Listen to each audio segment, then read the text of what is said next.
Hello and welcome back to Learning Hub. Today we are going to see conditional jumps and then their respective instructions. Conditional jumps basically allows 8085 program to make decisions based on the flag status.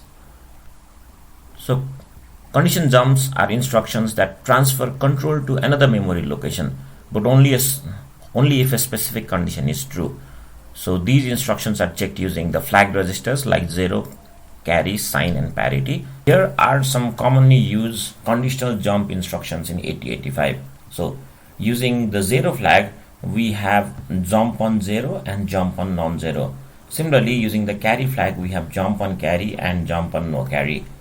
Similarly, using the sign flag, we have jump on positive and jump on minus. And using the parity flag, we have jump on even parity and jump on odd parity.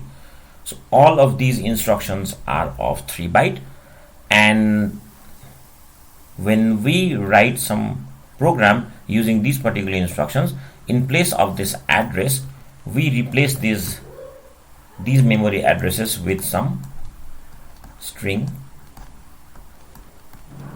label.